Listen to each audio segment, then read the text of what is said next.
Good morning and welcome to Patho. Today we're going to be talking about the endocrine system. The endocrine glands are scattered throughout the body and they include the hypothalamus, the pituitary gland, also known as the hypophysis, the pineal gland, two adrenal glands, the thyroid glands, the four parathyroid glands, the endocrine portion of the pancreas, the gonads, and the thymus. Local hormones secreted in the digestive tract regulate its secretions and motility. The endocrine glands secrete hormones directly into the blood, in contrast to our exocrine glands, which secrete usually into a duct. And they excrete things like mucus, serous glands into the ducts in the body.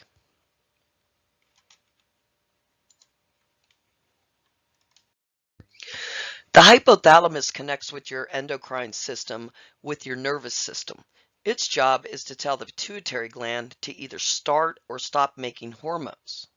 Now, that pituitary gland, that's your system's master endocrine gland, and it uses information that it gets from your brain to tell the other glands in the body what to do.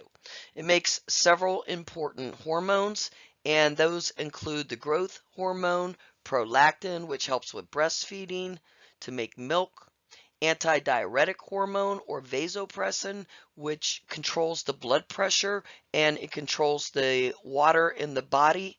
It helps to balance that water in the body by its effects on the kidneys. We also have corticotropin or ACTH, and this is adrenocorticotropic hormone, and this helps stimulate the adrenal gland to make certain hormones. We have the thyroid stimulating hormone, which stimulates the production and the secretion of those thyroid hormones. We have oxytocin, which helps with the milk during the breastfeeding. We have luteinizing hormone that helps to manage the estrogen in women and testosterone in men. We have the pineal gland, and that helps to make melatonin. So that helps get your body ready for sleep. The thyroid gland makes the thyroid hormone. Now, thyroid is very important because that controls your growth and your metabolism. And if we don't have enough of that thyroid hormone in the body, we can develop a condition called hypothyroidism. And that's going to make everything in the body slow down. The heart rate, your bowel movements, so your intestines are going to slow down, making you constipated. It can make you gain weight. And if we have too much, it can lead to a condition known as hyperthyroidism, where everything speeds up. Your heart gets a little tacky and starts to race. You can have diarrhea as opposed to the constipation. You might lose weight without trying. The thyroid gland also produces a hormone known as calcitonin, and that helps contribute to bone strength by helping the calcium be incorporated into the bone. Then we have the parathyroid, and these are four small glands that are right behind your thyroid. They help play a role in bone health. Where you really have to watch with the parathyroid is a lot of times these will be nicked or damaged when someone has a problem with their thyroid and we do surgery. And so that can lead to some conditions in the body, which we'll talk about, because the parathyroid helps control your calcium and your phosphorus levels. Calcium and phosphorus have a inverse relationship. So usually when the calcium's going up, the phosphorus is going down and vice versa. And we'll talk about that a little bit more as we get into the lecture. The thymus, this is a gland that makes white blood cells called T lymphocytes that fight infection, and these are crucial as the immune system develops, especially in the child. So usually your thymus will do all of its maturation, all of its growth and everything until around the age of puberty. And around the age of puberty, then we have developed all of the T lymphocytes that we need in order to help fight infection. And so the thymus will stop growing and it'll actually start to shrink a little bit. You have your adrenal glands, And these adrenal glands are for that fight or flight that we've been talking about. And they help produce adrenaline, also known as epinephrine. They also make hormones called corticosteroids. Now, these adrenal glands can affect your metabolism, heart rate, your oxygen intake, blood flow, sexual function, among other things, by the production of these hormones. The pancreas is also there, and this organ is part of your digestive and endocrine system. It helps to make digestive enzymes that break down the food, and it also makes hormones, insulin, glucagon. This makes sure you have the right amount of sugar in your bloodstream and your cells. If you don't make insulin, which is the case for people with type 1 diabetes, then the blood sugar levels can get dangerously high. In type 2 diabetes, the pancreas usually makes at least some insulin, but just not enough, or the person might be resistant to the insulin because of other conditions in the body. The ovaries in women, these organs will make estrogen and progesterone, and they help develop the breast at puberty. They help regulate the menstrual cycle, and they help support pregnancy. And then in men, we have the testes, and these make testosterone. It helps the male grow facial hair, body hair during puberty, and it also tells the penis to grow larger. It plays a role in making sperm as well. And then no matter how old you are, stress, infections, or being around certain chemicals can aggravate or stimulate things within the endocrine system. Genetics, lifestyle habits can also increase your chances of developing an endocrine disorder like hypothyroidism or osteoporosis.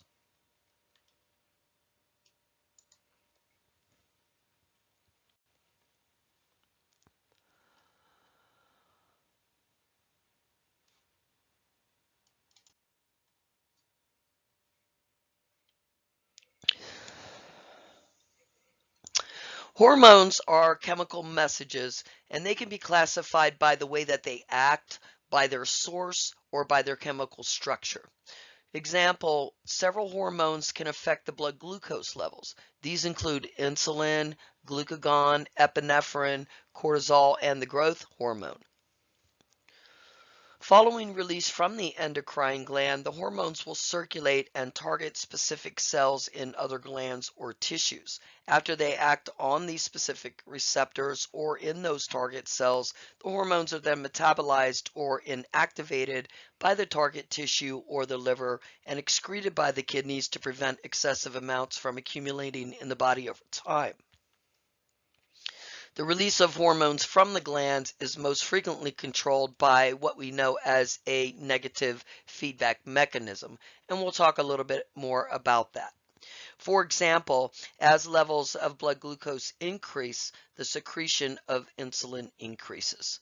So, the increasing movement of the glucose into the cells and lowering of the level of the blood or the sugar in the blood can occur. When the glucose level decreases, the insulin secretion will also decrease. Hormones can be peptide or steroid. A steroid hormone like estrogen is made out of lipids. A non-steroid hormone is made of amino acids. The structure of the peptide hormone is that of a polypeptide chain. So it's actually a chain or a polypeptide chain, which is a chain of amino acids.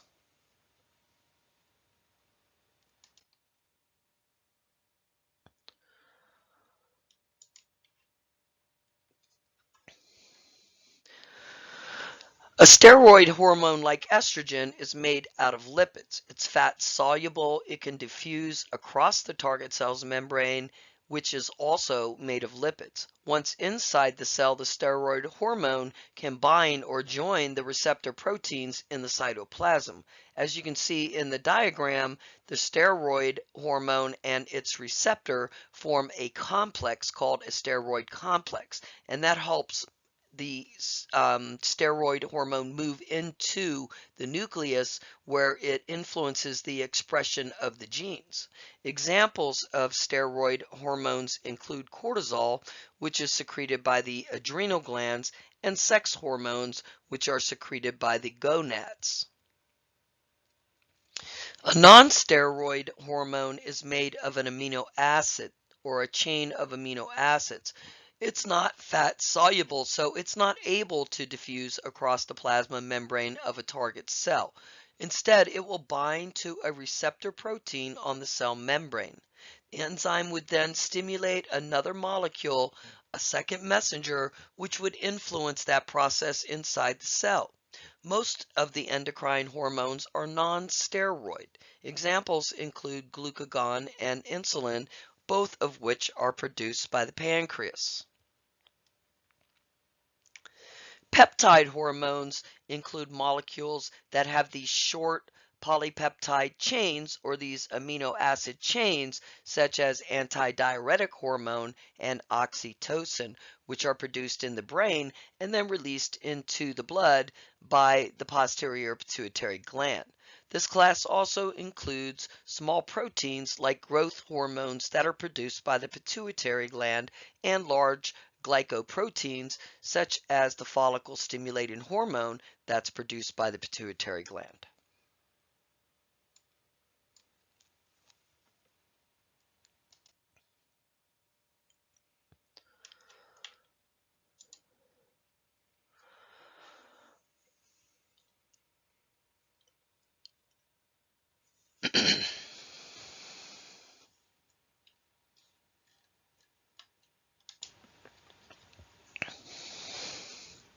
So as stated in the previous slide, these hormones are chemical messengers that can be classified by their action, by their source, or by their chemical structure. Following the release from the endocrine glands, the hormones will circulate to target cells. After acting on the receptors, then they're metabolized, they're inactivated by the target tissue or the liver, and then they're excreted by the kidneys so that we don't accumulate too much in the body over a specific period of time.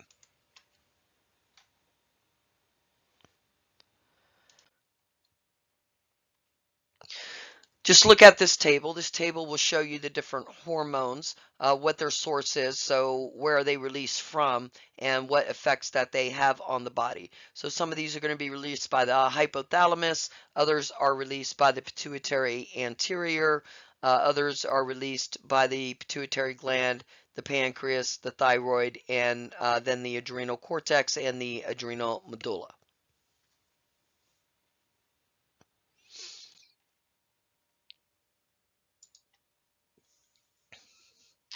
The endocrine system and the nervous system work together to regulate metabolism in the body. The release of the hormones from the glands is most frequently controlled by what we call a negative feedback mechanism. To assist in maintaining a well-controlled blood level of certain substances like calcium, a balance of several hormones is required, such as parathyroid hormone and calcitonin. These are antagonistic hormones and have opposing actions on calcium. The blood level of glucose is critical to functioning of the nervous system and fluid balance. As mentioned, it is controlled by several different hormones.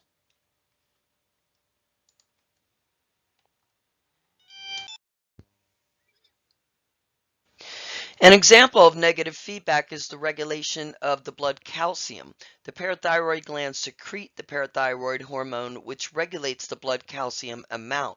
If calcium decreases, the parathyroid glands sense the decrease and secrete more parathyroid hormone.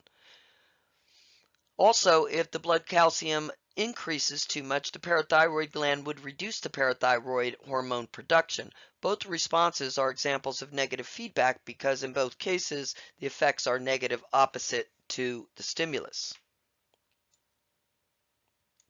The hypothalamus and the pituitary gland constitute this control system for some hormones. In some cases, secretion is controlled by more than one mechanism, such as aldosterone, which is regulated also by the renin secretion and levels of the sodium and potassium in the blood. When determining the cause of a hormone deficit or excess, it's necessary to check pituitary hormone levels as well as those of the target gland. Some hormones, such as thyroid hormone, are maintained at constant levels in the body, where others are released in large amounts intermittently as the body needs it. Some hormones, such as estrogen, will follow a cyclic pattern. ACTH and cortisol are secreted in a diurnal pattern, with the highest levels occurring in the morning and the lowest levels at night. If a person's sleep pattern changes, the hormone secretion changes with it. However, any acute stress can lead to activation of the sympathetic nervous system, overriding the pattern, resulting in a great outflow of ACTH and cortisol.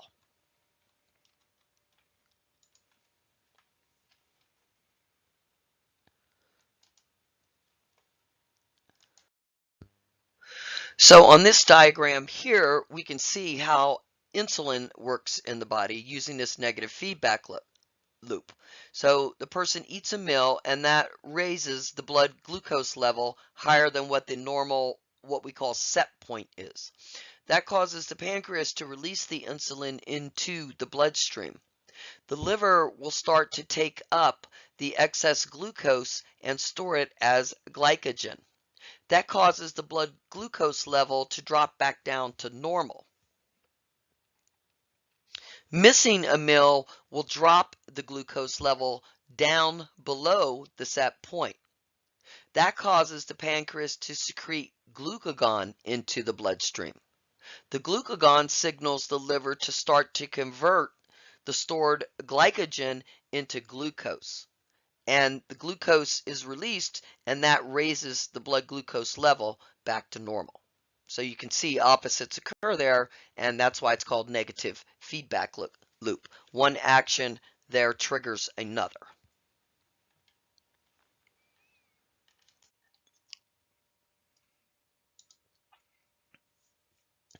There are essentially two categories of endocrine problems. We either have an excessive amount of a hormone or a deficit of that hormone. The most common cause of endocrine disorders is the development of a benign tumor or an adenoma. Adenomas can secrete items causing excessive hormone release, or they can destroy the gland, causing a deficit in the hormone. In some cases, the target cells are resistant or insensitive to the hormone, and that creates the effect of a hormone deficit. The lack of response can result from a genetic defect or from some autoimmune response, or it can be from an excessive demand by the body on the target cells. An example of this receptor insensitivity to insulin is often seen in type 2 diabetes. A lot of times this is due to excessive fat in the body or obesity, and that impairs the ability of the body to be able to use that insulin, and it contributes to that resistance. Other causes of hormone imbalances include congenital defects in the glands, hyperplasia or overgrowth, infection in the glands, abnormal immune responses, and problems with the vascular system.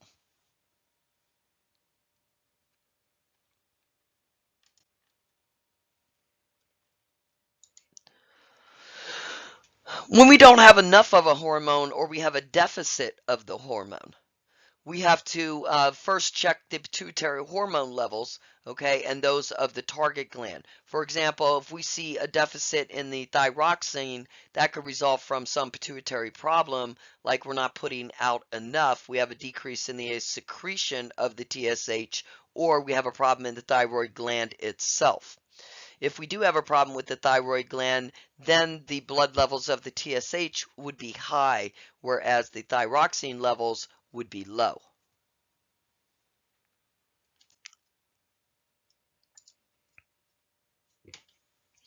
We can check levels of the tropic hormones secreted by the pituitary gland as well as the level of the hormones secreted by the target gland. Then we can evaluate them to determine what the source of the endocrine disorder is. Blood tests are commonly used to check the hormone levels. Frequent use of radio immunoassay methods or immunochemical methods are often used. The effectiveness of the hormone can also be measured. For example, blood glucose or blood calcium levels may reflect the activity of the actual hormone. A 24-hour urine test helps us look at the daily levels of hormones or their metabolites rather than using a random level taken at some specific moment. Stimulation or suppression tests can also help to confirm the hyperfunction or hypofunction of a gland. Scans, ultrasounds, MRIs are other useful tools in checking the location and type of lesion that might be present. A biopsy is also essential to eliminate the possibility of malignancy.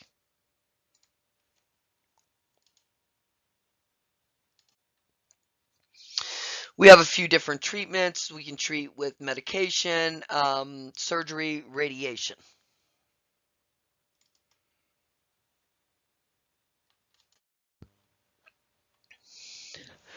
Diabetes mellitus is caused by either a deficit of insulin secretion from the beta cells in the islets of Langerhans or by a lack of response from the cells to the insulin known as insulin resistance. When we don't have enough insulin in the body, it causes a problem with the carbohydrate, protein, and fat metabolism because the transport of the glucose and the amino acids into the cells is impaired, as well as the ability to synthesize protein and glycogen. Some types of cells won't be affected directly by the lack of insulin or the deficit of insulin. For instance, insulin is not required in order to transport glucose into the brain cells, which is very important because the neurons require glucose constantly as an energy source. In the digestive tract, insulin is not required for glucose absorption. When we exercise, skeletal muscle can use glucose without proportionate amounts of insulin. This is important because excessive exercise can deplete blood glucose and the person can easily become hypoglycemic. Also, an advantage of that situation is that exercise can help control the blood glucose level in the presence of an insulin deficit. So if the body's not producing exercise, we can sometimes use exercise. If the body's not producing insulin, we can sometimes use exercise to help control those blood glucose levels. And of course, exercise is one of the educational components that we teach people when we're trying to help them control their blood sugar. So that's why exercise works in that situation.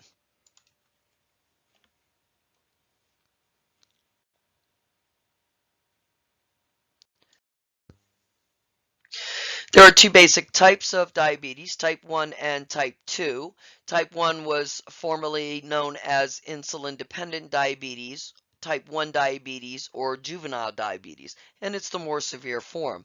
It frequently occurs in children and adolescents, and usually there is a genetic factor in the development of the disease, but the insulin deficit is from the destruction of the pancreatic beta cells as a part of the autoimmune response, resulting in a total deficit of insulin in the body, and therefore we must replace it with an outside source of insulin.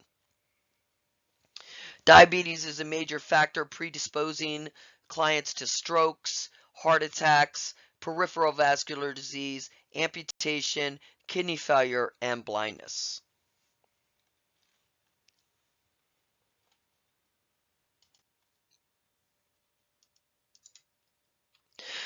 The amount of insulin required in the body is equivalent to the metabolic needs of the body, and that is based on our dietary intake and activity.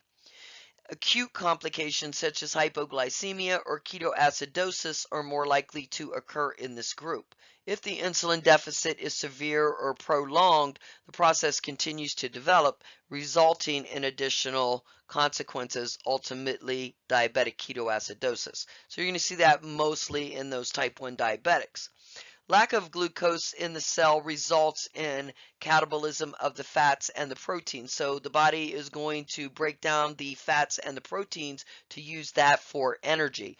And as it's breaking down the fats and the proteins, excessive amounts of fatty acid and metabolites known as ketones or keto acids are then released in the blood. Because the liver and other cells are limited in the amount of lipids, fatty acids, or ketones they can process completely within a specific amount of time, excessive amounts of ketones in the blood will cause ketoacidosis. This ketoacidosis then binds with the bicarb buffer in the blood, causing a decrease in bicarb and a decrease in the pH in the body. Keto acids are excreted in the urine, dehydration starts to develop, the glomerular filtration rate in the kidneys will decrease, and excretion of acids becomes very limited here. This causes the person to end up in decompensated metabolic acidosis, and it's a life-threatening condition. They can go into a diabetic coma or DKA.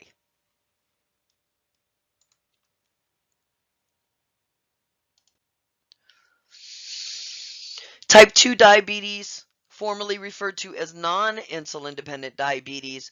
Type 2 diabetes or mature onset diabetes is based on decreased effectiveness of the insulin or a relative deficit of insulin.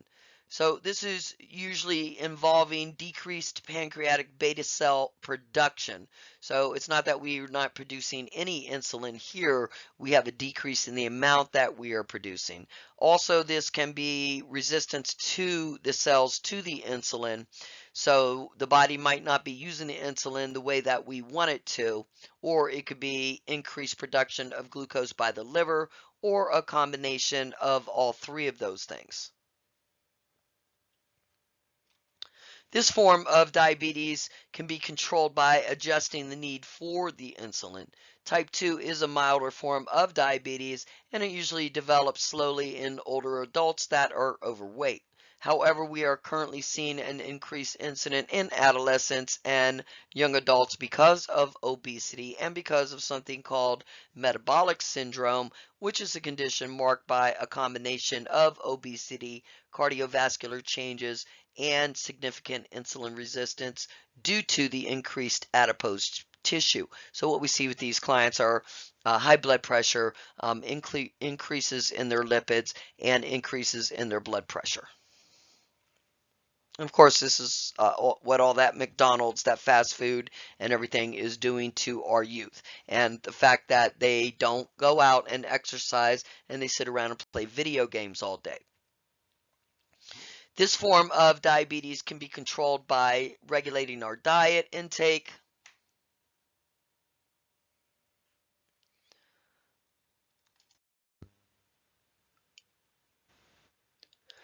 This form of diabetes can be controlled with dietary intake, exercise, reducing the insulin resistance within the body, stimulating the beta cells of the pancreas to reduce more insulin. So the last two are probably be done mostly with medications, but also by decreasing our weight, decreasing the BMI can help with that insulin resistance as well.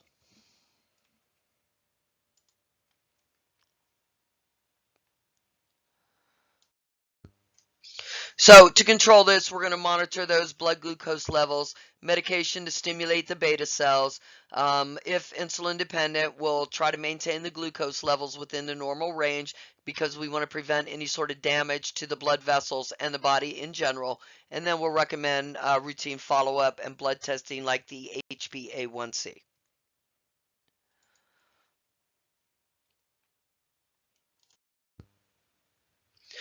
Okay, so we have this insulin deficit because the body's not producing enough insulin, and that causes decreased transportation and use of glucose in the cell. The blood glucose level is going to rise, and the person becomes hyperglycemic.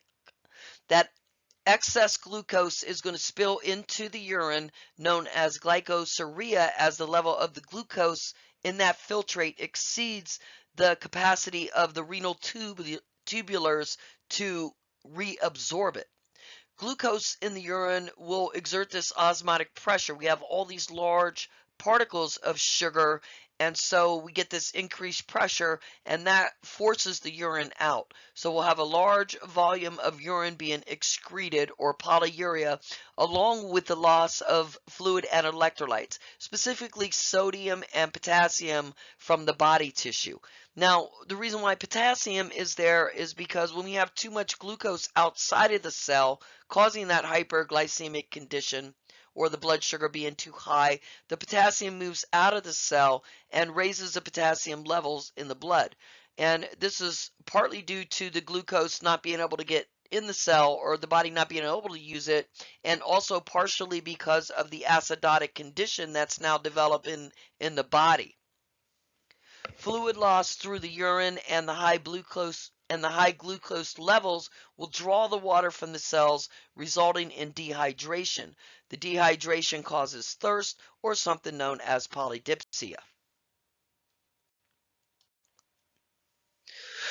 The lack of nutrients will now cause the cells to feel hungry or develop something called polyphagia.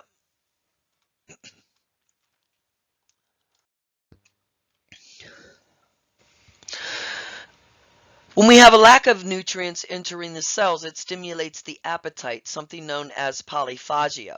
As the glucose rises in the early stage, fluid loss is significant and appetite will increase. Typically, the 3 P's, polyuria, polydipsia, and polyphagia, will be the symptoms that we'll see in these clients. If the insulin deficit continues, the patient will progress to the diabetic ketoacidosis. Some common signs of all types of diabetes include the following: hunger and fatigue, thirst, polyuria, indicated by urinary frequency, often noticed at nighttime, dry mouth, itchy skin, and blurred vision.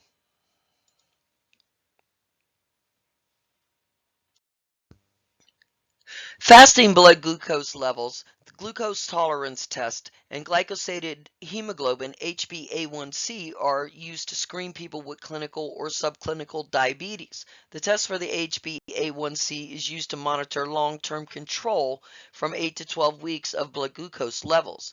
The test should be repeated every 3 months. The acceptable level for the HbA1c has been lowered to 7% and is likely to be lowered again to 6%, so as to reduce the serious long-term complications of hyperglycemia. So for those of you that are out there working, you'll probably see that most of your physicians want to keep this really between 4 and 6%. However, in the elderly, because they are more susceptible to hypoglycemia, a lot of times we will keep it right around 7%. For textbook purposes, I would follow what's on here because this came from your book. All right, that we expect it to be lowered again to 6%. I'm not sure if they'll test you on these levels.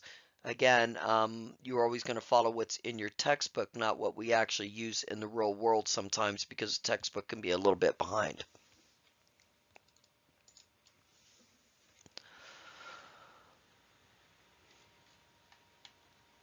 So what are some ways that we would manage the blood glucose level to keep it in the normal range and help reduce the complications? We would use diet and exercise, because we know that exercise can help reduce those blood glucose levels. You do want to constantly remind your clients, if they are exercising, they should probably eat a little snack before they start.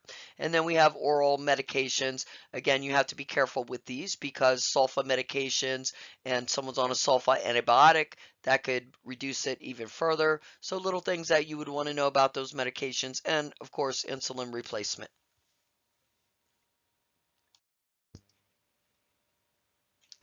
We have to maintain those normal blood glucose levels because we want to minimize the complications of diabetes, both acute and chronic. A lot of factors can cause fluctuations in the blood glucose levels, changes in the diet. That's why those should occur very slowly. Alcohol use, changes in a person's physical activity. So if they're constantly exercising versus sedentary lifestyle, infections can increase blood glucose levels sometimes, vomiting, and then again, the complications can be long-term or short.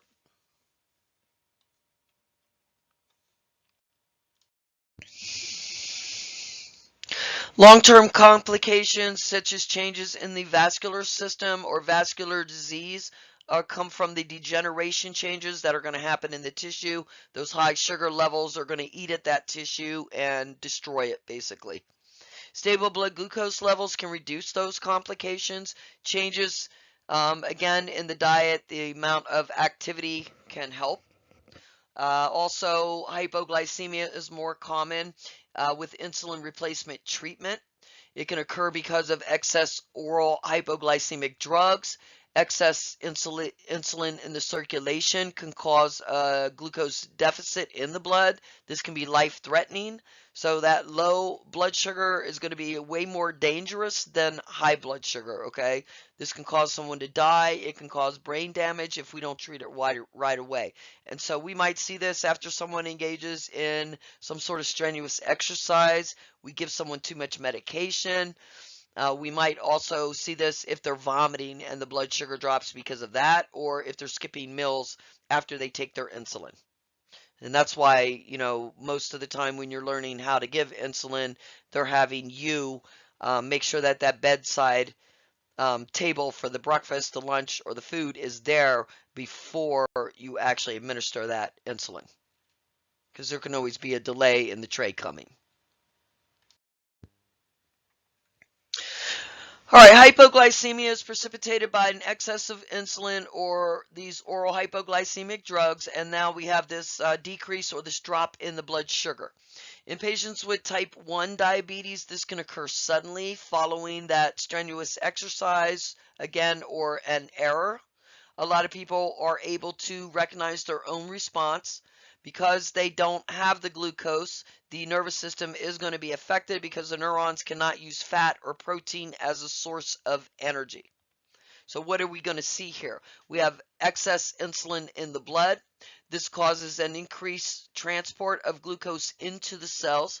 The blood sugar drops, or we have this hypoglycemia that decreases the central nervous system function. It will stimulate the sympathetic nervous system.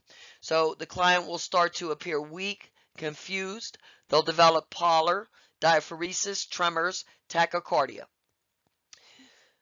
Then we'll have an increase in gluconeogenesis. Excess insulin will transport glucose into the cells. If we have intake of glucose here, then the person can return to the normal state. If we don't give any intervention here or glucose here, then the blood glucose will continue to drop. Neurons will not be able to function, and that will result in coma and death for the client.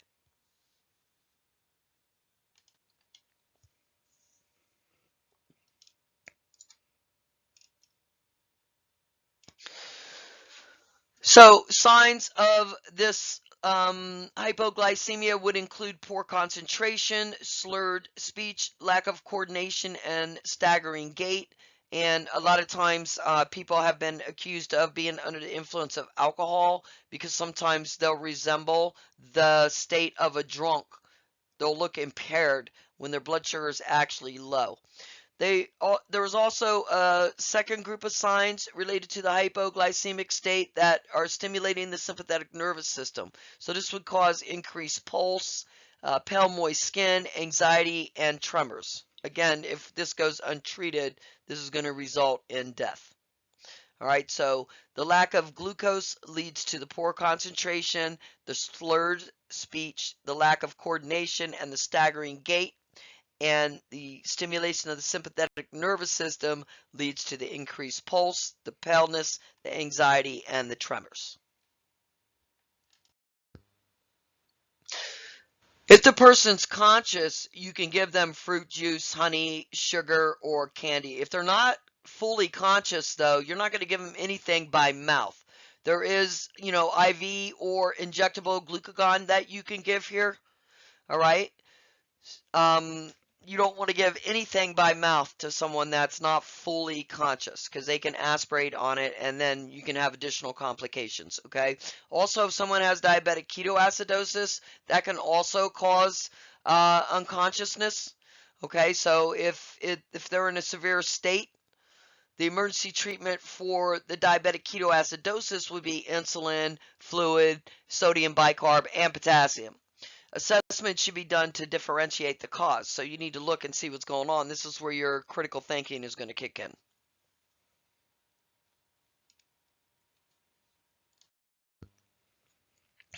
Now, before we go into the DKA, you might wish to discuss, with your physician or whoever, like how are you going to treat the hypoglycemia? So that's something you should have in place, especially if you have a client that has a history of blood sugars dropping. If you're going to use any sort of oral glucose replacement, you cannot use it if the gag and swallow reflexes are not present. So just going back to that previous slide, be careful what you give. Hypoglycemia, again, can be life-threatening. We have to treat it promptly. Disorientation, changes in behavior. The client may appear anxious, impaired. They may have a decrease in the glucose level, a decrease in the blood pressure, increases in heart rate, or decreasing levels of consciousness. Again, we have to immediately get that glucose into the body to prevent brain damage. All right, let's go to diabetic ketoacidosis. So this occurs mostly in your insulin-dependent clients, usually type 1.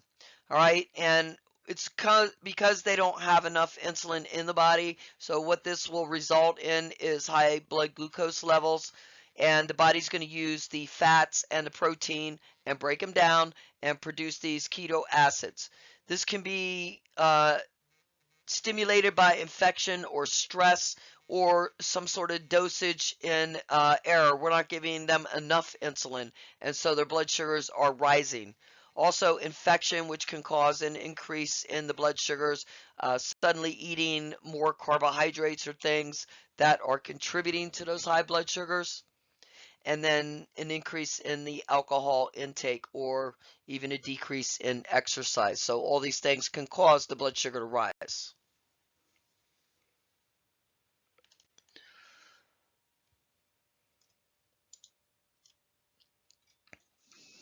So DKA results from insufficient insulin that leads to the high blood glucose level, to the mobilization of those lipids, more common in type 1, usually develops after a few days after an infection or stress, which increases the demand for insulin in the body.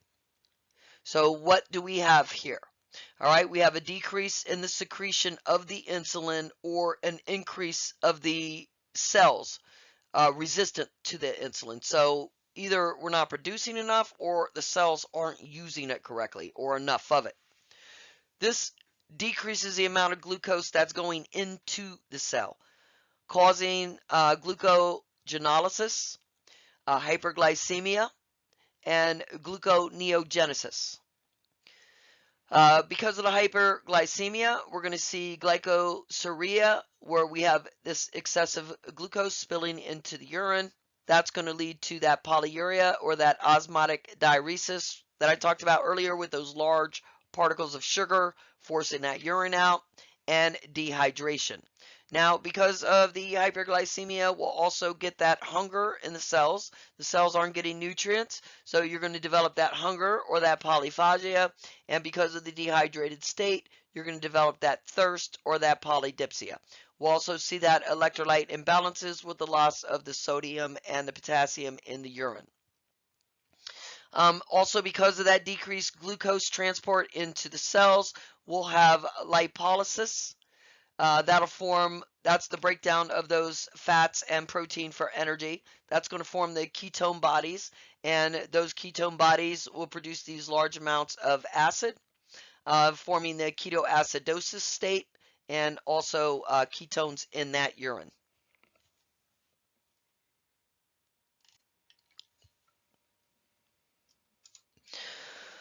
Signs and symptoms of this are going to be thirst, rough oral mucosa, warm, dry skin, rapid pulse, weak and thready. Blood pressure will be low. We'll see a decrease in the urine output that indicates that the compensation mechanisms to conserve fluid in the body are taking place.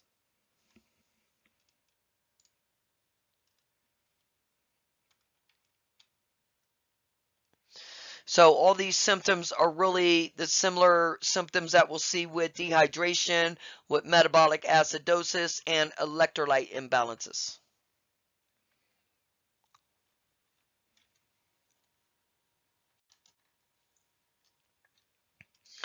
This next chart is just showing you the different things that you'll see with the diabetic ketoacidosis. So it's basically just going through what I just went through, breaking it down for you easier. You can use the chart just to look at some different things there, but it's basically everything that we talked about on the previous slides.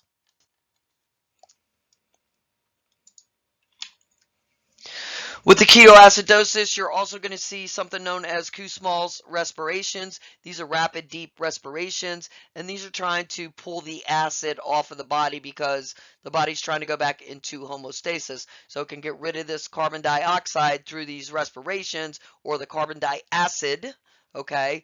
Then it can try to get the body back into homeostasis. The person will also present with this sweet, fruity smell, this acetone breath. The combination of that fruity smell on the breath and their incoherent stage, or the way that they're behaving, is what often leads people to believe that they're under the influence of alcohol. Lethargy and decreased responsiveness are because of the depression of the central nervous system, and that's because, again, they're in that acidotic state. We know that acidosis causes central nervous system depression. And then we also have a decrease in blood flow throughout the body because the person is dehydrated. That's going to make the blood more viscous, and the body's going to send it to the places that it needs the most first.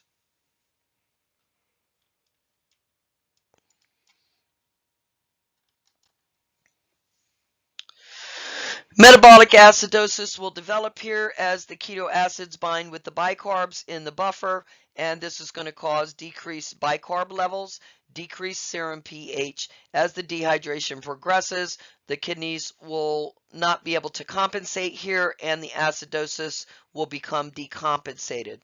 A fall will occur on the pH, and the person will lose consciousness.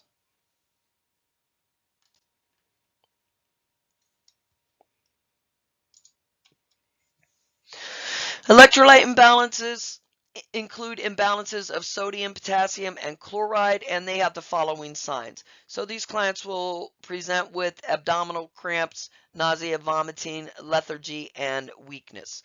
The values of the electrolytes may be misleading because the proportion of water lost can sometimes affect the level, even though the electrolytes were lost in the urine. Sodium is often low, but the potassium concentration may be elevated because of the acidotic condition. Remember that acidosis and hyperkalemia go together. If the condition remains untreated, then the central nervous system depression develops because of the acidosis, dehydration, and that puts the person in a coma. For these people, we're going to need first to treat the dehydration. So we're going to give normal saline, and then we'll give insulin also, and we'll replace any fluid and electrolytes necessary.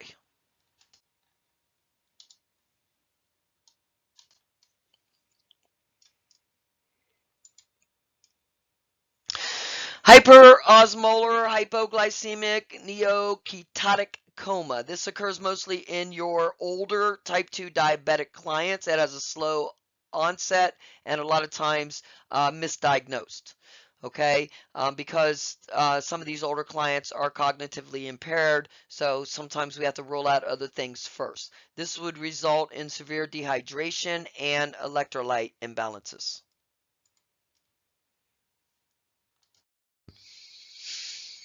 All right, so here we have this person that has developed hyperglycemia and dehydration because of this insulin deficit. They do, however, because they have type 2 diabetes, have enough insulin to prevent the ketoacidosis. But what we'll see here is severe cell dehydration. That's going to lead to neurological deficits, muscle weakness, difficulties with speech, and abnormal reflexes.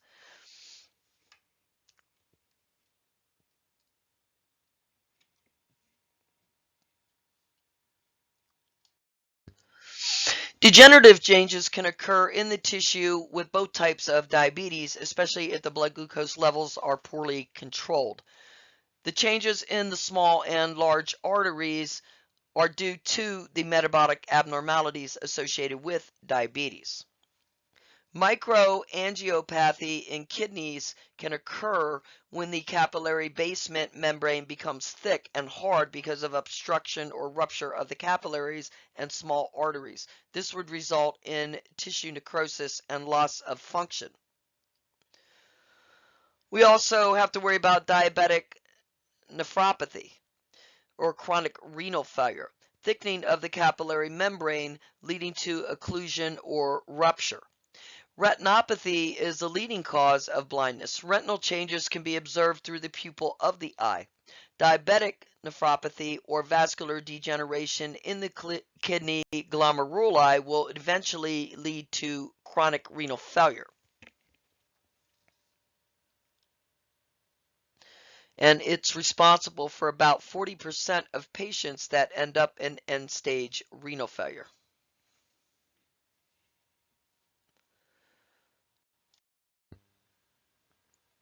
This table here breaks down some of the vascular problems that you'll see in clients with diabetes, both micro and macro.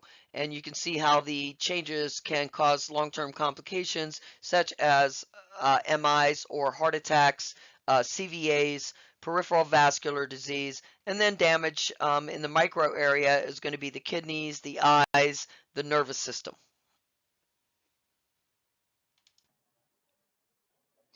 Macroangiopathy, like atherosclerosis, affects the large arteries, leading to high incidences of heart attacks, strokes, and peripheral vascular disease in diabetics.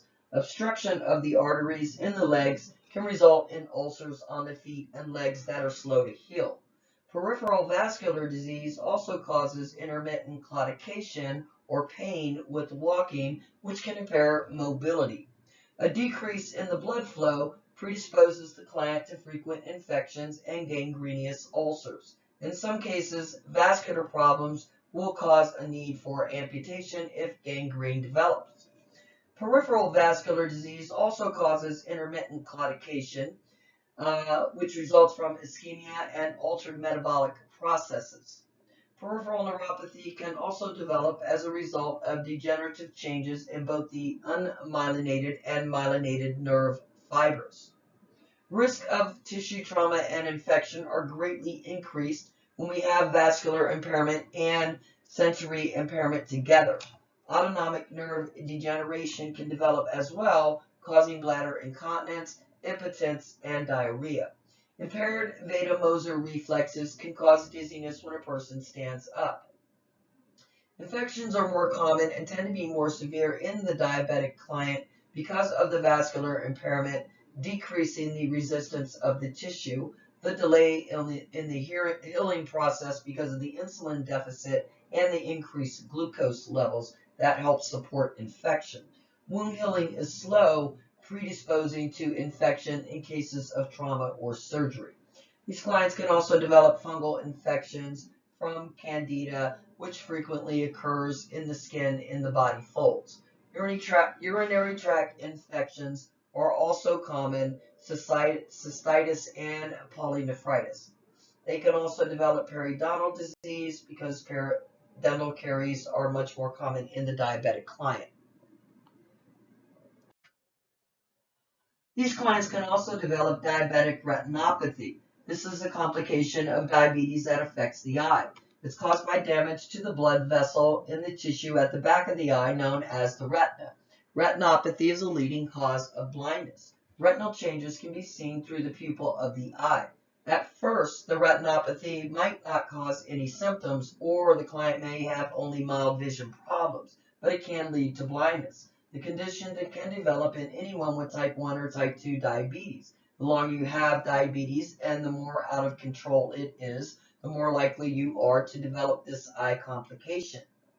Vascular degeneration can occur and affect the retina of the eye, which contains the nerve cells for receiving images, and this condition can lead to permanent visual loss. Peripheral neuropathy is a common problem for diabetics also, and it can lead to things like impaired sensation, numbness, tingling, weakness. And it can affect their ability to fill injuries on the bottom of their foot. Let's look at the next slide.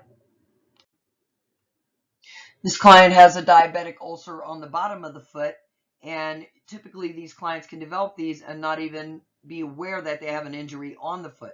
This is why we want them to look at the bottom of their feet, check it in a mirror constantly, because the sensation is reduced there, and because of the damage to the nerves, they're not able to feel that they have this wound even developing. And so we don't want them walking around barefoot, because if they cut or stub the toe or injure the foot, they won't even notice that they've injured it, and then it can turn into one of these ulcers, which can ultimately end up in having that area amputated if it gets a severe infection and we're not able to treat it, or it's not responsive to treatment because of the problems that these clients have with the healing process. Infections are going to be more common and more severe in the diabetic client. These infections can occur commonly in the feet and the legs because of the vascular changes and because of the neurological impairment, not being able to fill that area or not realizing that it's even injured. Fungal infections are also common. Those yeast infections caused by candida, these are going to be seen in the armpits, in the vaginal area, in the oral cavity. Urinary tract infections are going to be more common. Dental caries are going to be more common. And those also other things that can affect the mouth are gingivitis and periodontitis.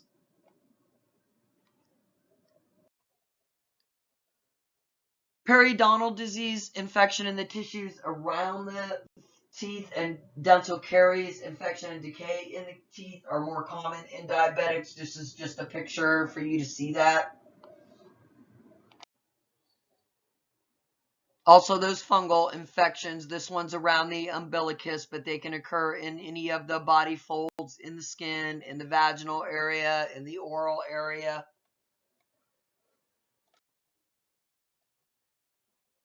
These clients can also develop cataracts. Okay, so this is opacity of the lens in the eye or clouding of the lens in the eye, also caused by the degeneration, the abnormal metabolism of the glucose that results in accumulated sorbitol and water in the lens, and that destroys the transparency of the lens, making it cloudy. Cataracts can eventually lead to blindness, so once they start to impair the visual function, typically we would have those removed. In pregnancy, we can also have complications of both mom and baby. So gestational diabetes can develop. This can cause spontaneous abortions. Also, for the baby itself, once the baby's born, we'll usually see an increase in the size and the weight of the baby, and the baby can experience hypoglycemic episodes in the first few hours after they're born. They're already at risk for this without mom having the gestational diabetes, but this places them even more at risk.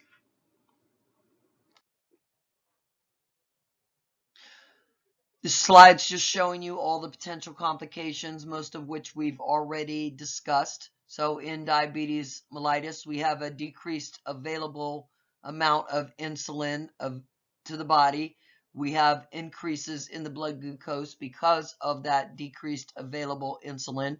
That is going to alter the way that we get energy. So it's going to cause the body to burn fats and proteins in order to get energy. Okay, acute complications can be hypoglycemia and diabetic ketoacidosis.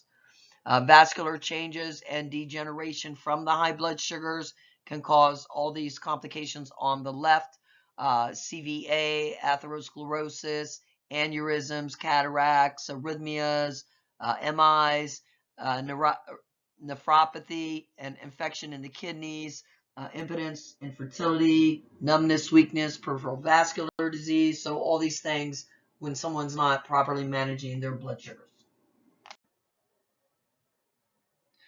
Hypoparathyroidism is decreased function of the parathyroid gland, and we're not producing enough of the parathyroid hormone, and that can cause low levels of calcium in the blood. Hypoparathyroidism can be caused by tumors, a lack of the parathyroid glands caused by some congenital condition. Also, during surgery of the thyroid, they can nick and damage these parathyroid glands. Any kind of radiation to the neck because of some sort of thyroid cancer and because of autoimmune disease.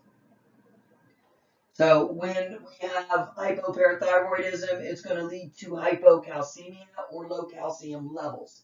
The hypocalcemia is going to affect the nerve and the muscle function in different ways. So the low calcium level in the blood would result in weak cardiac muscle contractions, but it also would increase the excitability of the nerves, causing spontaneous contraction of the skeletal muscle, and that is what causes the muscle twitching and the spasms that we know as tetany. Sometimes you'll see this in the face, right on the cheek, known as Chavoke sign, or in the arm when you're taking a blood pressure, known as Trousseau sign. The hypocalcemia itself does not weaken the skeletal muscle contraction because we have enough calcium stored in the skeletal muscle cell, but the cardiac muscles don't store large stores of calcium, and they rely on the calcium coming in from the blood for contractions. Vitamin D is also essential for calcium absorption and metabolism.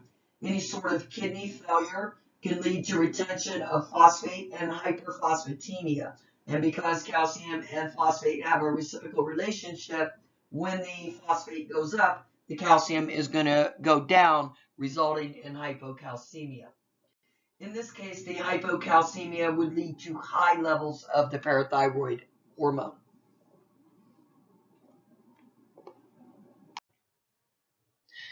Two endocrine glands are key players in the regulation of the calcium, the thyroid gland and the parathyroid gland.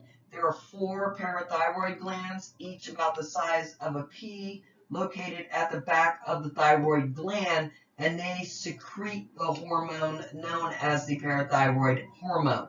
Any drop in the blood calcium level would cause the parathyroid gland to produce the parathyroid hormone, which would then cause calcium to be released from the bone, cause calcium to be reabsorbed in the kidney.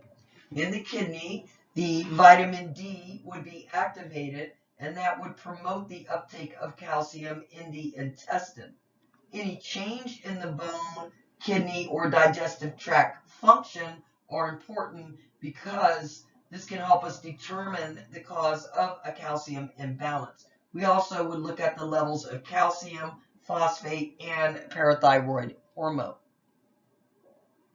In this picture here, what you can see is the normal control and feedback of the calcium. So the low blood calcium stimulates the secretion of the parathyroid hormone, which then causes the release of that calcium from the bone, causes the kidneys to reabsorb the calcium, causes an increase in the absorption of the calcium from the intestines, and that's going to increase the calcium in the blood. That will in turn inhibit the secretion of the parathyroid hormone. Once the calcium is used, then it will decrease that blood calcium level again and start that process all over. If blood calcium levels drop too low, parathyroid glands will release the parathyroid hormone, which will act on several ways to increase blood calcium levels. The parathyroid hormone will stimulate activity of osteoclasts to release calcium from the bone. The parathyroid acts on the kidneys to reduce the amount of calcium lost in the urine, reabsorbing and returning more to circulation. The parathyroid hormone would then stimulate enzymes in the kidneys to convert vitamin D to its active form known as calcitriol. Activated vitamin D acts on the intestines to increase absorption of calcium. Vitamin D also works with the parathyroid hormone to stimulate release of calcium from the bone and reduce the amount of calcium lost in the urine. Once the calcium levels are normal, the parathyroid hormone level will drop to turn off the mechanism of increasing the calcium. On the other hand, if the calcium level becomes too high, the thyroid gland will release calcitonin to inhibit the release of calcium from the bone and increase the amount of calcium excreted from the kidneys. These mechanisms help restore normal blood calcium concentration, after which calcitonin levels would drop again. By using these two opposing pathways, parathyroid hormone and vitamin D, we can raise or lower the calcium levels using calcium and calcitonin. The body can use these to maintain the blood calcium level and maintain homeostasis. This system is dependent upon the stored calcium in the bone. In the short term, it's not a problem because bone remodeling allows you to replace calcium in the bone. However, in the long term, inadequate dietary calcium would mean that you continuously draw from the calcium stored in your bone, and that could result in declining bone mineral density and an increased risk for a fracture.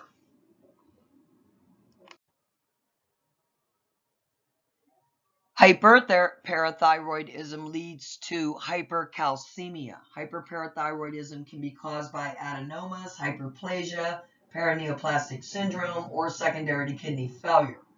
Hypercalcemia can lead to forceful cardiac contractions. The most serious effect of hyperparathyroidism occurs in the bone. Increased parathyroid hormone causes calcium to leave the bone, leading to osteoporosis, weakening of the bone, causing it to fracture easily. Hypercalcemia can also increase your predisposition to kidney stones. Calcium metabolized may be modified by other factors, such as the presence of vitamin D and phosphate levels. Remember that calcium and phosphate have that inverse relationship. As one goes up, the other one will go down. Calcium imbalances may not always be caused by a hormone disorder. For example, for a client that's immobilized or one that has bone cancer, hypercalcemia may be present along with the low level of the parathyroid hormone. In clients with severe kidney disease, there's a decrease in the activation of the vitamin D in the kidneys, and the vitamin D is absolutely necessary for calcium absorption and metabolism. Kidney failure can also cause retention of phosphate, leading to hyperphosphatemia, and again with that inverse reaction with the calcium. As the calcium goes down, the phosphate goes up. As the phosphate goes up, the calcium goes down. On this slide, you can see the differences between hypo versus hypercalcemia. I would look at this and just be aware of those. So for hypo, we'll see increased excitability in the nervous system, tingling around the mouth, the fingers. We'll also see muscle spasms or twitching, tetany, weak cardiac muscle contractions, low blood pressure, diarrhea, nausea, cramps. And then with the hypercalcemia, all right, remember we talked about this in class, moans, groans, and kidney stones. So moans from the constipation, and we'll have some mental confusion here. Groans from the bone pain, okay, and then kidney stones. All right, we'll also see decreased neuroexcitability, muscle weakness, forceful cardiac contractions, polyuria, kidney stones, decreased peristalsis, constipation, and fractures.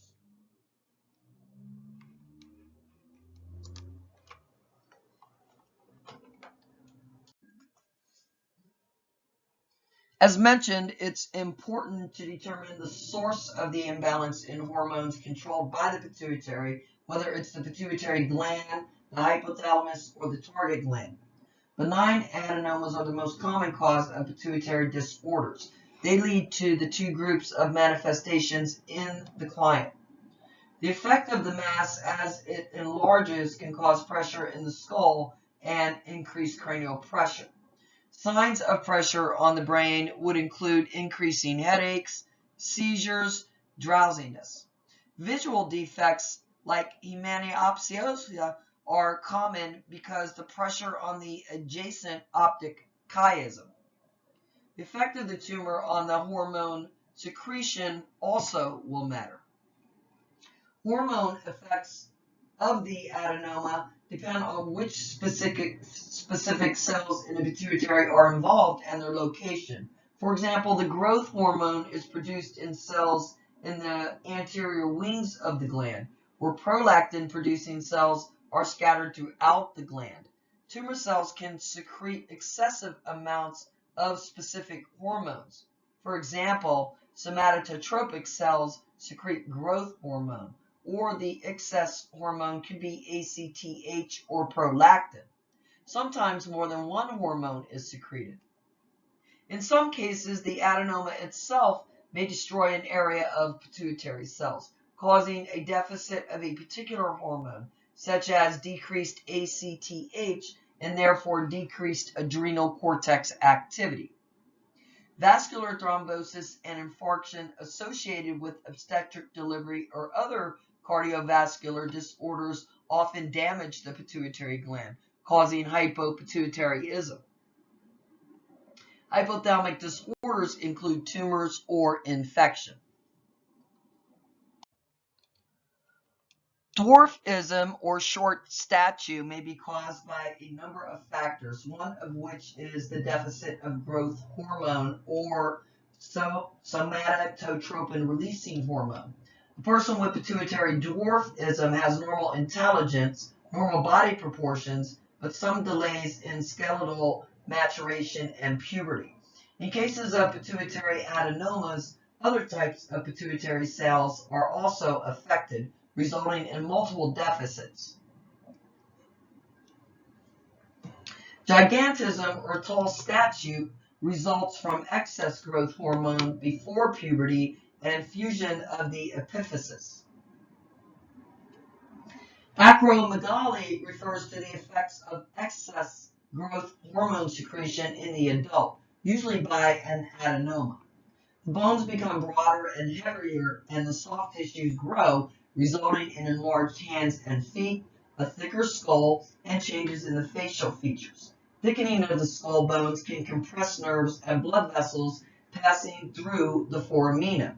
Overgrowth of the bones and cartilage can lead to carpal tunnel syndrome, pain and weakness at the wrist and the hand, or arthritis.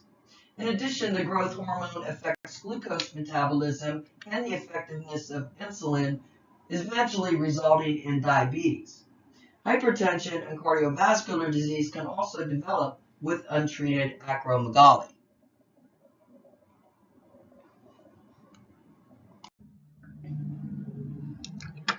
Giganticism is a rare condition due to growth hormone hypersecretion, causing children to grow abnormally fast and tall.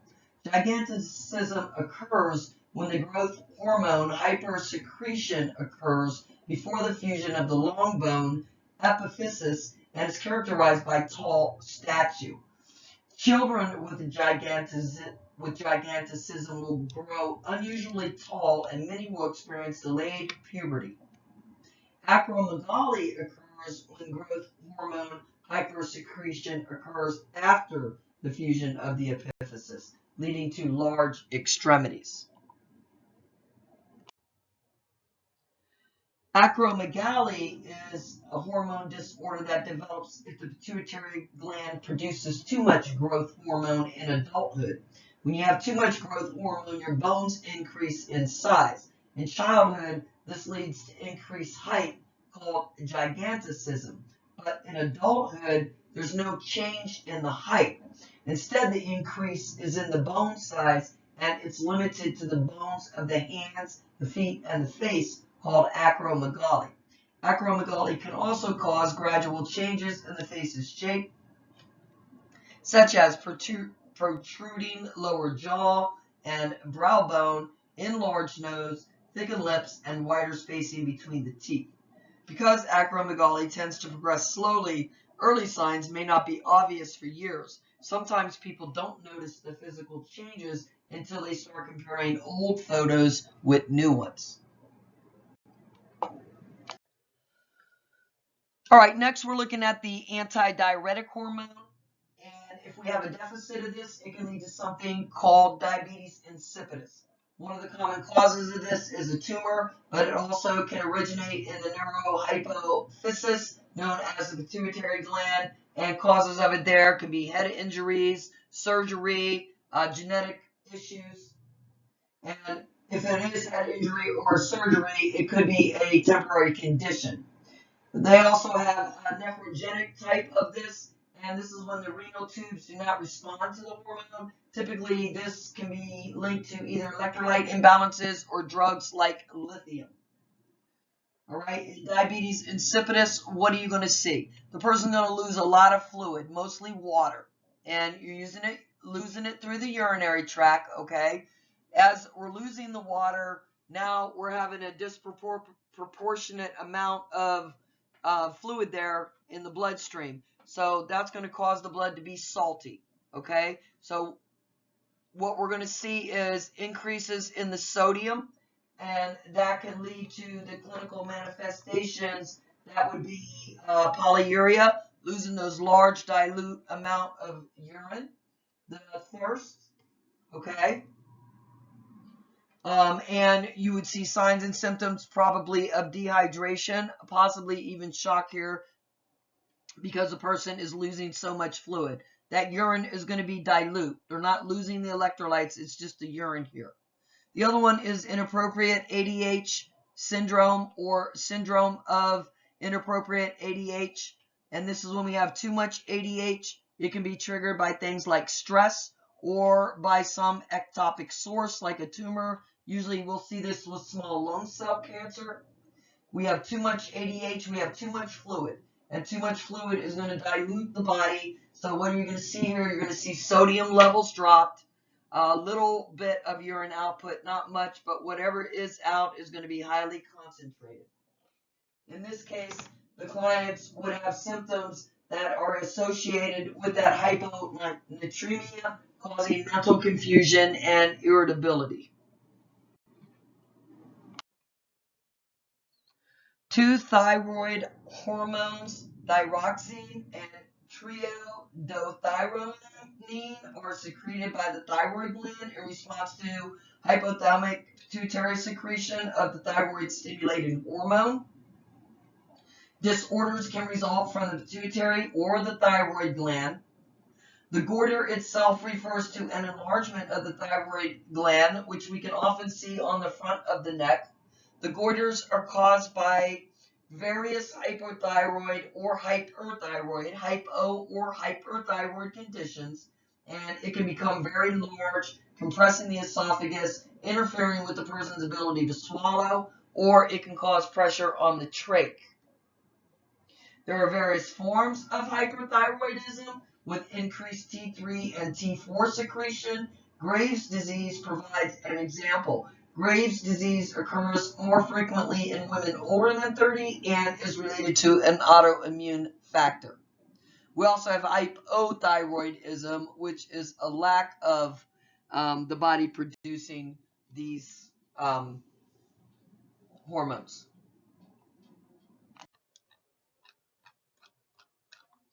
The activity of the thyroid gland is regulated by the thyroid-stimulating hormone, also called thyrotropin. It triggers the secretion of thyroid hormones in the thyroid gland. In a classic negative feedback loop, elevated levels of thyroid hormones in the bloodstream then trigger a drop in production of TRH and TSH. Thyrotropin-releasing hormone is the master regulator of the thyroid gland growth and function, including secretion of the thyroid hormones thyroxine and triiodothyronine. These hormones control the body's metabolic rate, heat generation, neuromuscular function, and heart rate, among other things. The effect of the thyrotropin-releasing hormone on the pituitary gland is to trigger thyroid-stimulating hormone release, which in turn stimulates the thyroid gland to make more thyroid hormone. In simple terms, a negative feedback loop means that something increases the production of whatever is causing the increase slows down. Thyroid hormones T3 and T4 are regulated in much the same way. When levels of T3 and T4 decrease below the normal value the hypothalamus releases the thyroid regulating hormone, stimulating the pituitary gland to produce thyroid stimulating hormone, which acts on the thyroid gland to produce more hormones and raise the blood level. Once the levels rise, the hypothalamus shuts off, stops secreting the TRH, which in turn inhibits the pituitary gland release of the thyroid stimulating hormone. The thyroid takes iodine found in the diet, combines it with amino acid tyrosine, and converts it into T3 and T4. T3 and T4 production is regulated by the thyroid stimulating hormone secreted by the pituitary gland, which in turn is regulated by the thyrotropin releasing hormone secreted by the hypothalamus. If you look at the guide here on the screen, you'll see that some sort of either cold or stress would then stimulate the hypothalamus. That would cause the hypothalamus to increase the secretion of the thyroid releasing hormone into the blood. The pituitary gland would then increase secretion of the thyroid stimulating hormone into circulation. The thyroid gland would increase the secretion of T3 and T4 into the blood. This would cause an increase in metabolism, and then it would increase the levels.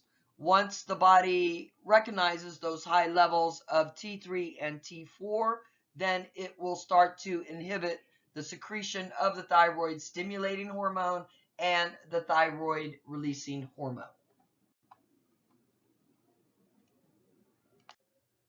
Now we're going to talk about goiters. A goiter is an abnormal enlargement of the thyroid gland. It is important to know that the presence of the goiter doesn't necessarily mean that the thyroid gland is malfunctioning. The first one we're going to talk about is the endemic goiter. This can affect a large group of people in a certain geographic area, specifically where there's low levels of iodine in the food and the soil. Iodine itself is trapped by the thyroid gland, and it's used to synthesize triiodothyronine and thyroxine, T3 and T4. It does this by combining it with amino acids. In this condition, this is being blocked, this process, okay? So we have a dietary deficiency leading to low T3 and T4 because of the lack of iodine.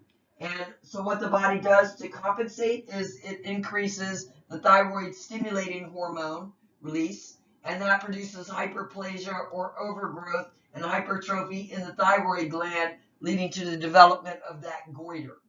Use of iodized salt has solved a lot of these issues. They also have goitrogens. These are foods that contain elements that block the synthesis of T3 and T4 but increase the thyroid stimulating hormone secretion, causing, again, hyperplasia and overgrowth of the gland and formation of the goiter. This can happen if these foods are ingested in large quantities, and these foods include cabbage, turnip, vegetables that are related to those categories. Also, drugs like lithium and fluoride can even induce this condition.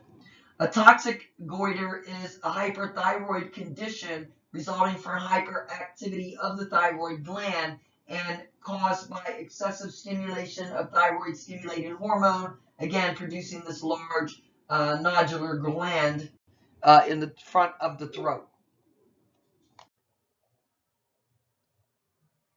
A goiter can occur in a gland producing too much hormone in hyperthyroidism or too little hormone in hypothyroidism, or the correct amount of hormone, euthyroidism. The goiter indicates there's a condition present that's causing the thyroid to grow abnormally. One of the most common causes of goiter formation is iodine deficiency. The primary activity of thyroid gland is to concentrate iodine from the blood and make the thyroid hormone. The gland cannot make enough thyroid hormone or even attempt to make enough thyroid hormone if it doesn't have enough iodine. Therefore, with iodine deficiency, the person will become hypothyroid. The pituitary gland in the brain senses the low thyroid hormone levels and sends a signal to the thyroid.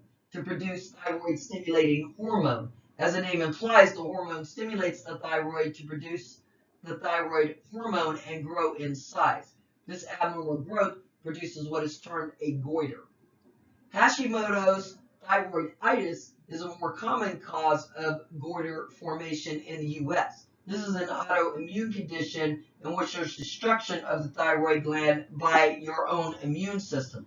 As the gland becomes more damaged, it's not able to make adequate supplies of the thyroid hormone. The pituitary gland senses the low hormone level and secretes more TSH to stimulate the thyroid. This stimulation causes the thyroid to grow and produce a goiter. Another common cause of goiters are Graves' disease. In this case, one's immune system produces a protein called thyroid-stimulating immunoglobulin. As with TSH, TSI stimulates the thyroid gland to produce a large goiter. However, thyroid-stimulating immunoglobulin also stimulates the thyroid to make too much thyroid hormone, causing hyperthyroidism. Since the pituitary senses too much thyroid hormone, it stops secreting the thyroid-stimulating hormone. In spite of this, the thyroid gland continues to grow and make thyroid hormone. Therefore, Graves' disease produces a goiter and hyperthyroidism.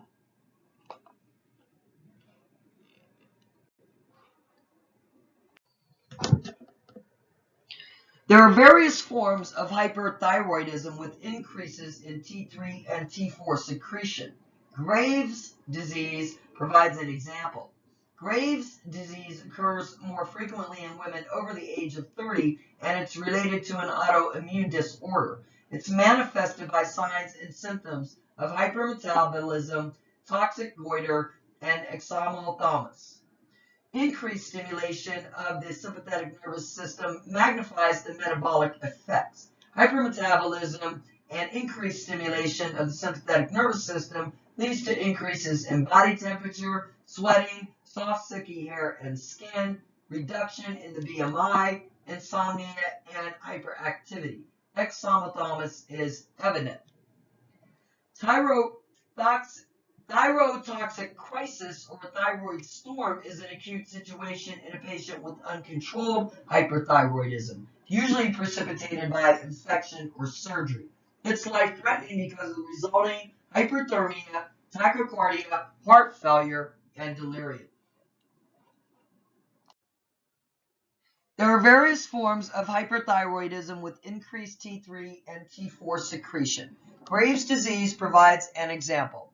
Graves' disease occurs more frequently in women over the age of 30 and is related to an autoimmune disorder. It's manifested by the signs of hypermetabolism, toxic goiter, and exophthalmos.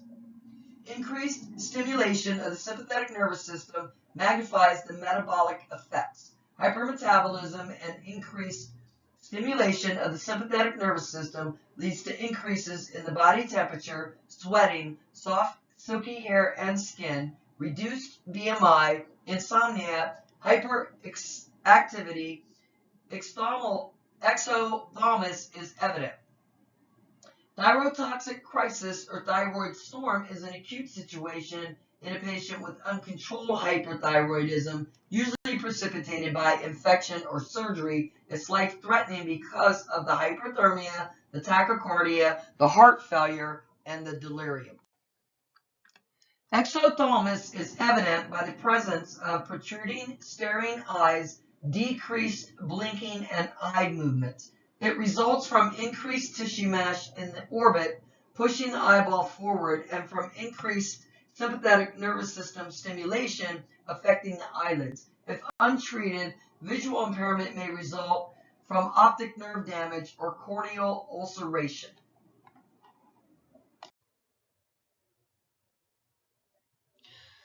So different causes of hypothyroidism include iodine deficit, which we've already talked about a little bit, Hashimoto's thyroiditis, which we'll talk about on the next slide. That's an autoimmune disorder. Tumors, so we might have to do surgical removal or treatment of a gland. And then creatinism.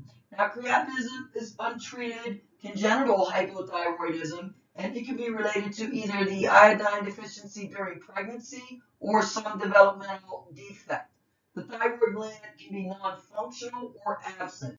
Neonatal screening is standard in many areas of the country, and it leads to early treatment and prevents intellectual delays that accompany early hypothyroidism.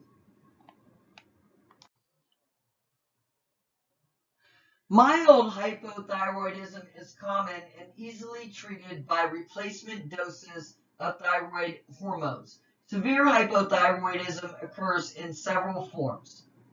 Hashimoto thyroiditis is a destructive autoimmune disorder. Myxedema, severe hypothyroidism, can also occur in adults.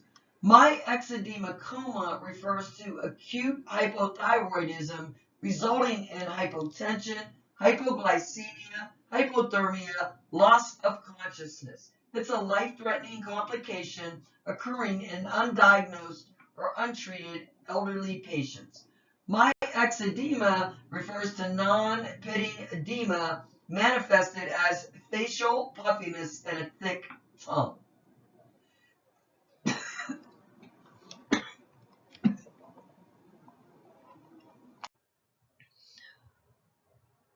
I would review this chart. This chart goes through the differences for you between hypo and hyperthyroidism, as well as the expected levels of T3, T4, the metabolic rate, and then just basically in general how each one of those conditions would affect your body.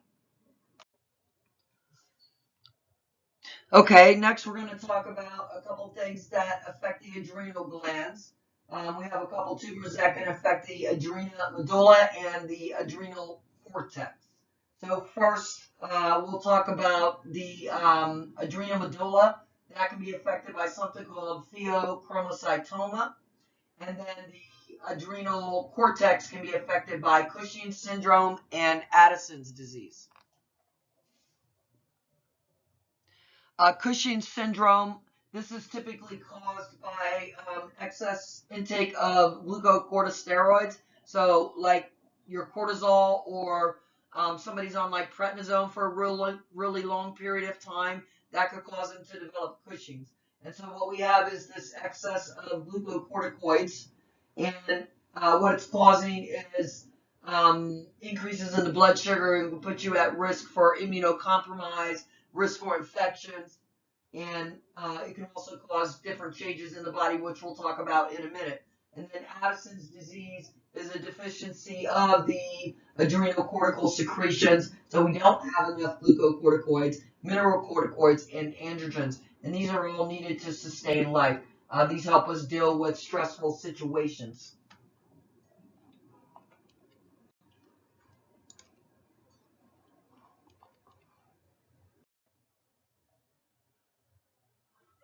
Pheochromocytoma is a benign tumor on that adrenal medulla, and it's going to cause secretion of epinephrine, norepinephrine, and sometimes some other things. There can be multiple tumors there, or the tumor can originate in the sympathetic ganglia. It can be bilateral or unilateral, and usually it will produce symptoms such as headache, heart palpitations, sweating, anxiety, and it's related to elevated blood pressure. The catecholamines are released intermittently, and these can cause sudden hypertension and severe headache.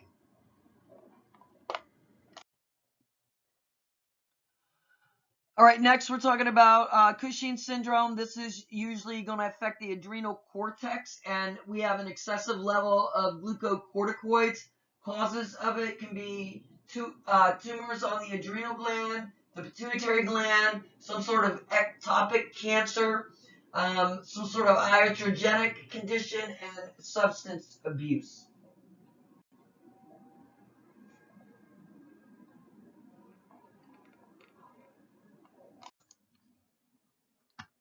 So typical changes that we would expect to see with Cushing's syndrome would be changes in the appearance of the face. It's going to be round and puffy, known as a moon face. A heavy trunk with fat at the back of the neck known as a buffalo hump, and wasting of the muscles in the limbs. Fragile skin that might have red streaks as well as increased hair growth known as hirsutism.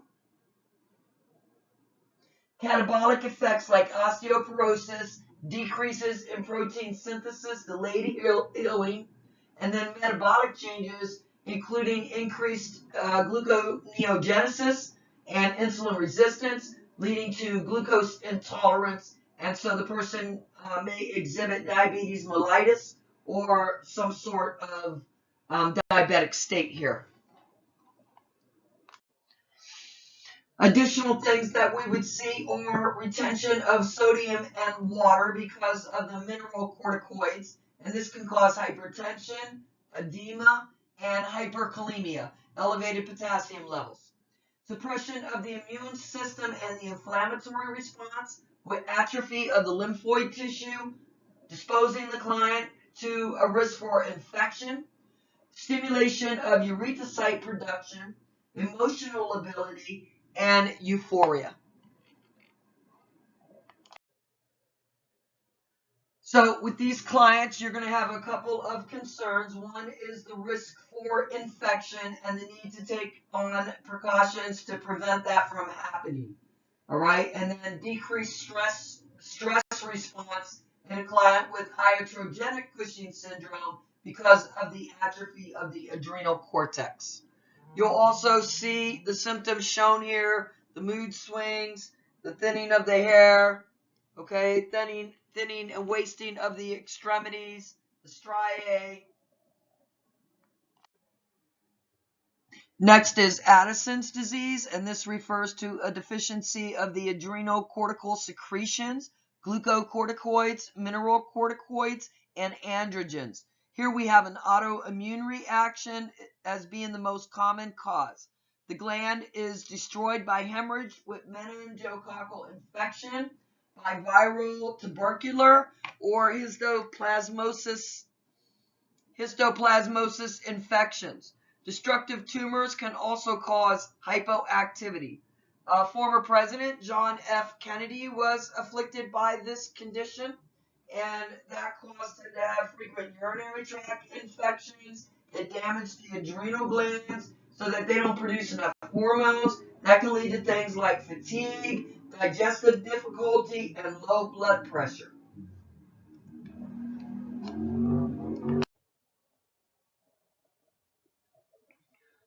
So what are we going to see here?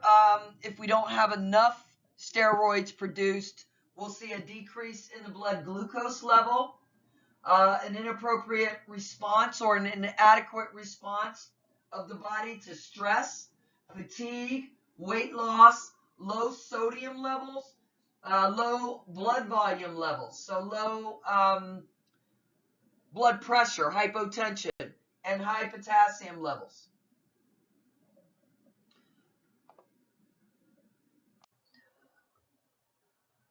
Okay, this chart is going to do the comparison for you of Addison's to Cushing's. So Addison's going to be a lack of the steroids or the corticosteroids, and Cushing is going to be excess. So again, what is it going to put the body at risk for?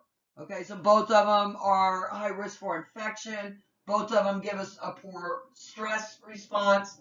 But as far as symptoms, we'll see a couple different things here. All right, so look closely at this slide, look at the symptoms, and I would know the difference between the two.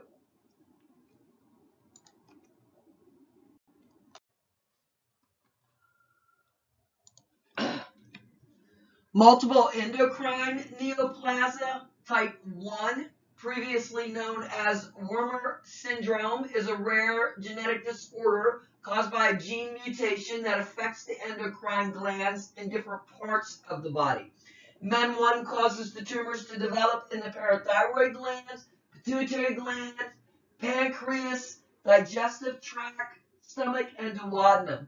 MEN1 can also cause benign tumors in other endocrine glands, as well as tissues including the adrenal glands, the lungs, the meninges, and the skin. These multiple tumors can appear in different tissues at the same time. Most of the tumors are non-cancerous, but they can cause the glands to become enlarged and produce too many hormones. In some cases, the opposite occurs because a large tumor can cause the gland to lose some of its function and underproduce a hormone. The presence of two or more tumors in the endocrine glands or digestive tract is indicative of the multiple endocrine neoplasia type 1. Also, one endocrine related tumor and a positive diagnosis of the order in a first degree relative, so somebody who was already previously diagnosed, and then the presence of a gene mutation identified through genetic testing.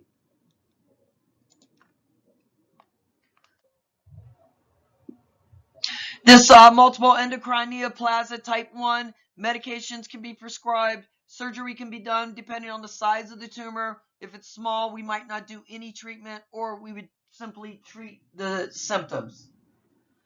Today, we learned about the endocrine system and how it helps to maintain homeostasis. The endocrine glands secrete hormones into the blood for transport into specific target cells. Endocrine disorders are usually caused by some excess or deficit of a specific hormone, and a lot of times this is because of some benign adenoma or tumor.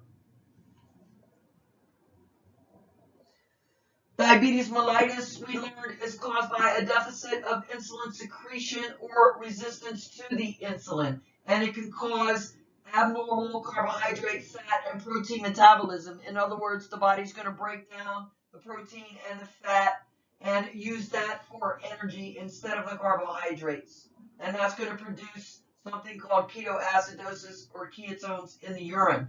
Type 1 or insulin-dependent diabetes has to have insulin replacement from outside because the body doesn't make it because of that autoimmune destruction of those beta cells. And this helps us prevent any sort of acute complications like hypoglycemia or diabetic ketoacidosis. Type 2 or non-insulin dependent diabetes is a milder form, and it can be controlled by diet, exercise, oral hypoglycemics. But long-term complications will affect the vascular system by destroying the blood vessels and the nerves by causing peripheral neuropathy and damage to the eyes, the kidneys, the heart. Early signs include polyuria, polydipsia, polyphagia, hyperglycemia, and glucosuria or sugar in that urine. The parathyroid gland.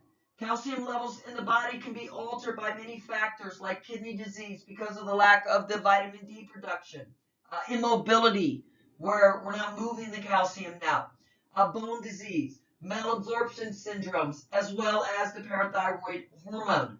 Hypoparathyroidism causes hypocalcemia with tetany and possible cardiac arrhythmias, and hyperparathyroidism is a cause of osteoporosis and an increased risk for kidney stones.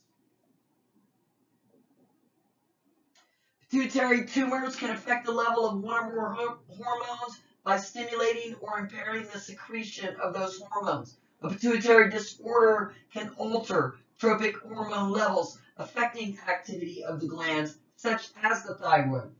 A deficit of growth hormone is one of the causes of dwarfism. Excess growth hormone causes gigantism in children and acromegaly in adults. The difference is gigantism is the tall statue, the acromegaly is the bones in the face and the hands. Diabetes insipidus results from a deficit of antidiuretic hormone causing dehydration. Thyroxine and triiodothyronine. A goiter refers to enlargement of the thyroid gland and can develop with hypo or hyperthyroidism. Graves' disease is hyperthyroidism. It's an autoimmune disorder, and we'll see hypermetabolism, goiters, and exophthalmos. Think of Wendy here, Wendy Williams. Severe hypothyroidism is presented in Hashimoto's thyroiditis. And this is an inflammatory autoimmune disorder, and creatinism, which is untreated congenital condition causing intellectual delays and development, okay? Or in myxedema, which is basically severe hypothyroidism with hypometabolism in adults. In the adrenal glands, pheochromocytoma is a benign tumor of the adrenal medulla, and it's an important treatable cause of hypertension. Cushing's syndrome is caused by excess glucocorticoids, so taking, lots of steroids, resulting from a pituitary or adrenal cortical tumor, an ectopic tumor, or again, ingestion of those glucocorticoids. The major effects would include catabolic actions on the bone, muscle, and skin, depressed inflammatory and immune responses. And then Addison's disease is that deficit of glucocorticoids, mineralocorticoids, and androgens. And that's going to affect the blood glucose levels, fluid and electrolyte balances, and the stress response. Good luck.